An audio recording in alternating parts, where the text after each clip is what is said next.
Private party का खिस्सा बिहार के राजनेताओं के प्राइवेट पार्टी का, जिसमें डांस करने के लिए बॉलीवुड की उस वक्त की एक सबसे टॉप की अदाकारा को बुलाया जाता है। वो अदाकारा आज की तारीख में उस पर बात करते हुए कहती है कि लालू प्रसाद यादव कौन थे, हमको उस वक्त पर यह भी मालूम नहीं था। हमको इतना भी पता नहीं था कि बिहार वाकई में है कहां पर। जब हमको डांस करने के लिए बुलाया गया और हम पटना में गए तो हमने देखा कि 100 पुलिसकर्मी हमारे लेफ्ट में खड़े हैं, 100 पुलिसकर्मी AK-47 लेकर राइट में खड़े हैं, और हमने यह सब कुछ देखकर मानो ऐसा लग रहा था कि कहीं युद्ध करने हम लोग जा रहे हैं। यह कहानी ममता कुलकर्णी की है। सोशल मीडिया पर बड़ा इस वक्त पर ट्रेंड कर रहा है उन्होंने जो बताया है, लेकिन हमने सोचा कि आपको अंदर की कहानी बताई जाए। कहानी बताई जाए कि नेताओं ने शौक पूरा करने के लिए एक प्राइवेट पार्टी का आयोजन किया। एकदम गुप्त तरीके से बॉलीवुड की टॉप हीरोइन को डांस करने के लिए बुलाया गया, लेकिन कहा जाता है कि यह बात किसी प्रकार से लीक हो गई। नवभारत टाइम्स अपनी रिपोर्ट में इस बात को कहता है कि उस वक्त पर 1.25 करोड़ रुपए दिए गए थे। आज के लिहाज से अगर उसका आकलन किया जाए तो 7 करोड़ रुपया दिया गया था 2 से 4 गानों पर उनको डांस करने के लिए।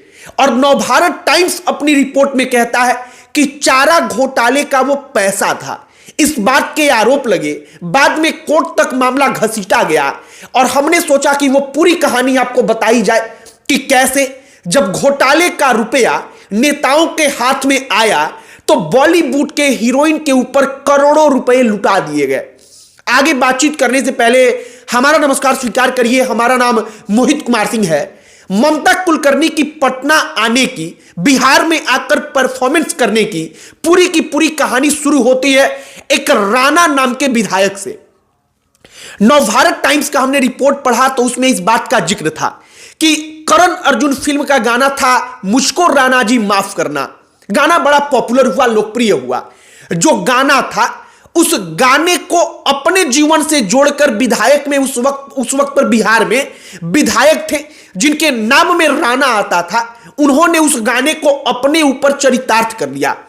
अब इन तमाम लोगों ने मिलकर सोचा कि ममता कुलकर्णी को अपने यहां पर बुलाकर नचाया जाएगा, हम लोग बैठकर उनके डांस को देखेंगे।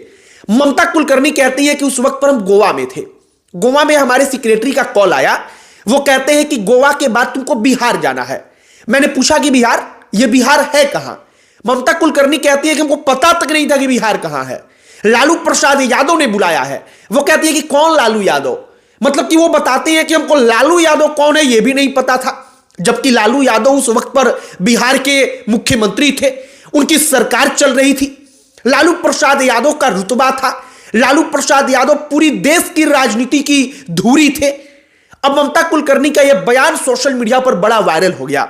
ममता कुलकर्णी जो है वो ममता कुलकर्णी आगे इस पर बातचीत करते हुए कहती हैं कि जब हम बिहार में पटना में फ्लाइट हमारा लैंड करता है तो हमारे बाल में लगाने वाला एक क्लचर वगैरह पिन जो था, बॉब पिन, वो कहती हैं कि वो नहीं था। हमारी हेयर ड्रेसर ने कहा कि किसी दुकान से हम लोग खरीद लेंगे। हम लोग गाड़ी से जा रहे थे, ड्राइवर को हमने कहा कि जरा गाड़ी रोक दो, किसी दुकान से खरीद लेते हैं। ड्राइवर ने कहा कि नहीं, यहां पर नहीं रोक सकते, ये नक्सल एरिया है। ममता कुलकर्णी कहती है कि हमने कहा कि नक्सल एरिया क्या होता है? वो ड्राइवर कहता है कि नहीं, यहां पर रुकना सुरक्षित नहीं है। ममता कुलकर्णी इसके बाद कहती है कि मेरे दिल में धक धक होने लगा, हम सब लोग डर गए थे, और 100 पुलिसकर्मी हमारे दाएं बाएं खड़े थे AK-47 लेकर, अत्याधुनिक हथियार लेकर। इन तमाम चीजों को हमने कभी देखा ही नहीं था। ममता कुलकर्णी कहती है कि हम होटल में गए, खचाखच भीड़ थी। वो कहती है कि हजारों लोग होटल में रूम में जाकर के वहां तक बैठे थे, हम कपड़ा तक नहीं बदल पाए क्योंकि लोगों की इतनी ज्यादा भीड़ थी। लिहाजा हमने ट्रैक सूट पहना था और उसी में हमने गाने पर डांस किया, और इसके बाद बताया गया कि सुबह फ्लाइट है। ममता कहती है कि हमने अपने सेक्रेटरी को फोन किया। हमने कहा कि उसको डांटते हुए कि तुमने बिहार का प्रोग्राम ले कैसे लिया? तुमको पता तो करना चाहिए था कि कहां आना है, कैसे लोगों के बीच आना है, यहां पर क्या होता है क्या नहीं होता है। ममता कुलकर्णी जब यह सब कुछ कहती हैं तो पहली बात, लालू प्रसाद यादव का कार्यकाल कितना डरावना था। बिहार को लेकर लोगों के मन में कैसी इमेज थी, इन तमाम चीजों के बारे में वो जाने अनजाने ऑन कैमरा बोल देती हैं। लिहाजा जब वो बोल देती हैं तो इसकी चर्चा होनी थी। दूसरी बात, चारा घोटाले का रुपया कैसे उड़ाया गया, इसके बारे में भी चर्चा होने लगी। नवभारत टाइम्स अपनी रिपोर्ट में कहता है कि चारा घोटाले का रुपया उस वक्त पर नेताओं तक पहुंचने लगा था। उस वक्त पर ममता कुलकर्णी तो क्या, डांसर्स को नचाने के लिए, बॉलीवुड हीरोइंस को डांसर्स के जैसे प्राइवेट पार्टी में डांस करवाने के लिए वैसे वैसे कई सवा करोड़ रुपए उड़ाए जा सकते थे। इतने रुपए मार्केट में आ चुके थे, जो विधायक थे, नेता थे, उनके पास पहुंच चुके थे। और लिहाजा लालू प्रसाद यादव के समय जो वो प्राइवेट पार्टी हुई थी, वो प्राइवेट पार्टी सुर्खियों में रहा। जब इस पर विवाद मचा तो लालू प्रसाद यादव ने कह भी दिया था ममता कुलकर्णी को कि हम राज्यसभा की सीट दे रहे हैं। मतलब कहा जाता है कि लालू यादव ने ऑफर दिया था, लेकिन ममता कुलकर्णी ने मना किया कि नहीं, हमको अभी राजनीति में नहीं जाना है। लेकिन ममता कुलकर्णी की जो एक कहानी है, लालू प्रसाद यादव राज्यसभा बिहार में प्रोग्राम, उस वक्त पर 1.25 करोड़ रुपया, जो हमने और आपको इसके बारे में बताया, इन तमाम चीजों को लेकर एक बार फिर से बिहार में चर्चा तेज है। और चूंकि जब चुनाव आ गया है, चुनाव में निश्चित तौर पर ममता कुलकर्णी जो एक वक्त पर बॉलीवुड की टॉप एक्ट्रेस रही हैं, उस टॉप एक्ट्रेस ने अपनी आंखों देखी जो सुनाई है, उसके बारे में चर्चा होगी।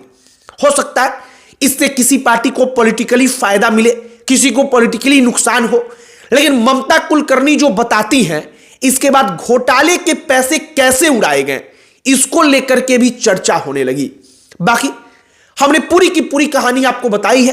ममता कुलकर्णी कहती हैं कि हमको बताया गया कि जो सुबह फ्लाइट है, अगर वो छूट जाएगा तो फिर 7 दिन के बाद फ्लाइट मिलेगा। ममता कुलकर्णी कहती हैं कि हम सब लोग वहां पर डर कर मंत्र जप कर रहे थे, और जब हम फ्लाइट में बैठे, फ्लाइट वहां से उड़ने लगी, टेक ऑफ हो गया, तो उस वक्त पर हम सब ने ताली बजाई थी, क्योंकि हमको लगा कि हम लोग बच गए, हम लोग सुरक्षित यहां से वापस लौट गए। आप समझिए कि एक बॉलीवुड की टॉप एक्ट्रेस जब इस बात को कहती है, तो लालू प्रसाद यादव का कार्यकाल और आरजेडी के कार्यकाल पर यह कितना बड़ा धब्बा अचानक से लगा देता है, तो निश्चित तौर पर यह चर्चा का विषय तो होगा ही। बाकी ममता कुलकर्णी की कहानी जो थी, हमने वो आप तक पहुंचाई है। आपकी इस पर क्या प्रतिक्रिया है, कमेंट बॉक्स में लिखकर बताइएगा। वीडियो यहीं पर समाप्त करते हैं। अंत में हमारा परिचय, हमारा नाम मोहित कुमार सिंह है। बहुत बहुत धन्यवाद।